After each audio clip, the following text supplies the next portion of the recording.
Bismillahirrahmanirrahim. Dear viewers, Assalamu alaikum. Hope you are well. I am also fine by the grace of Almighty. ALAH'S English Net পক্ষ থেকে আপনাদের সকলকে স্বাগতম জানাচ্ছি। আমি মাহবুবুল আলম। বন্ধুরা, আজকে আমি আপনাদের জন্য একটি গুরুত্বপূর্ণ লেসন নিয়ে আসছি। লেসন হলো প্রিপোজিশনের উপর।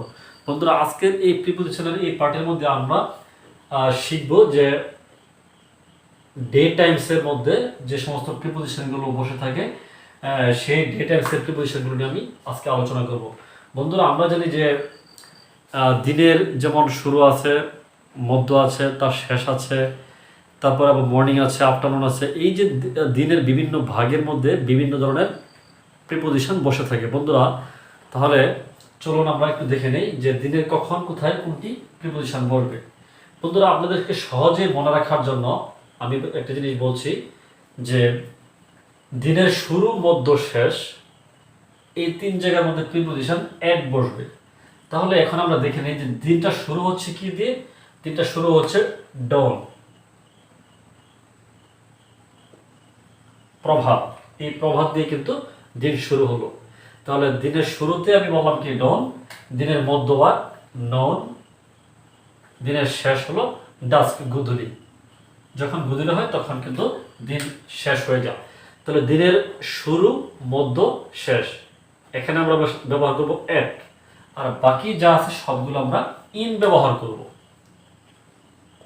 In morning, in afternoon, in evening. Okay বন্ধুরা, তাহলে বন্ধুরা আমরা যে বুঝতে পারলাম যে দিনের শুরু, মধ্য, শেষ হলো এট, আর বাকিগুলো দিনের ক্ষেত্রে ইন বসাবো। বন্ধুরা, এখন আসেন বন্ধুরা, আমি এখানে নাইটটি এখানে লিখলাম না বন্ধুরা।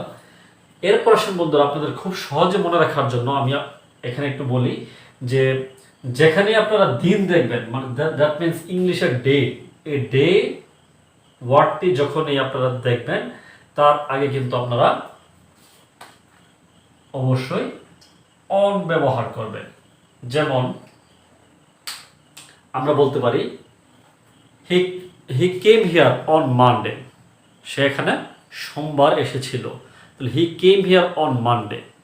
ওকে, উই সেলিব্রেটেড। এখন এই যে ডে, যত ডেই থাকুক না কেন, যে সমস্ত ওয়ার্ডের যত ধরনের ওয়ার্ডই আসুক না কেন, যত ধরনের দিন আমরা সেলিব্রেশন করব, ডে সেলিব্রেশন করি না কেন, সমস্ত ডে, দ্যাট মিনস ওয়ার্ডের শেষে ডে কথাটি থাকলেই কিন্তু আমরা নির্দ্বিধায় অন বসাবো। তাহলে আমরা বলতে পারি on Saturday, on Sunday, on Monday. এই যে on birthday, on marriage day, on Xmas day, that means Christmas day, on Valentine's day. আমি বলতে পারি কি we gifted a nice gift on his Valentine's day.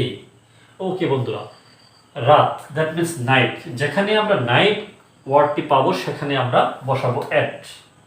এখন সেটা হতে পারে অ্যাট নাইট, হতে পারে মিড নাইট, হতে পারে লেট নাইট। যেমন আমরা কিন্তু শুনে থাকি যে লেট নাইট নিউজ। তাহলে এই যে সবগুলো নাইটের ক্ষেত্রে কিন্তু অ্যাট আমরা ব্যবহার করব। তো বন্ধুরা, আজকের এই ছোট্ট লেসন থেকে আমরা শিখতে পারলাম যে দিনের কখন কোন টাইমে আমরা কোন প্রিপোজিশন বসাবো। আর ডে থাকলে আমরা অন বসাবো, আর নাইট থাকলে আমরা অ্যাট বসাবো। বন্ধুরা, এখানে যদি আমি আরেকটু যদি আপনাদেরকে বলি যে কম্পারেটিভলি দিনের ভাগের মধ্যে যে সময়গুলো আছে সেই সময়গুলো কম্পারেটিভলি ছোট সময়ের ক্ষেত্রে আমরা অ্যাট বসাবো, আর বড় সময়ের ক্ষেত্রে আমরা ইন বসাবো। যেমন দেখেন, ডনটা হলো কম্পারেটিভলি ছোট, অল্প সময় বিদ্যমান থাকে। মর্নিংটা একটু বড়, আবার ননটি খুবই ছোট, আফটারনুনটা একটু বড়, আর ডাস্ক তো একেবারেই খুব ছোট্ট একটা সময়। আবার ইভিনিং দেখবেন যখন রাত 8টা বাজে বা 9টা বাজে তখন কিন্তু বলছি গুড ইভিনিং, দ্যাট মিনস রাতটি আরও পরে শুরু হয়। তাহলে বন্ধুরা, এই ছিল আমার ছোট্ট আলোচনা আজকের এই লেসনের মধ্যে। আশা করি আপনারা আমার এই লেসনটি ওভারঅল খুব ভালো করে বুঝতে পেরেছেন। বন্ধুরা, আপনারা অবশ্যই এখান থেকে উপকৃত হবেন। আপনারা আমার এই লেসনটি কেমন লাগলো আপনারা অবশ্যই কমেন্টস বক্সে এসে জানাবেন। আর যারা আমার চ্যানেলটিকে এখনও সাবস্ক্রাইব করে নেন, চ্যানেলটিকে সাবস্ক্রাইব করে দেবেন। আর নতুন নতুন বন্ধুদেরকে দেখার সুবিধা করে দেওয়ার জন্য অবশ্যই চ্যানেলটিকে শেয়ার করে দেবেন। বন্ধুরা, আপনারা সকলেই ভালো থাকুন, সুস্থ থাকুন। আজকের মতো বিদায় নিচ্ছি। আসসালামু আলাইকুম।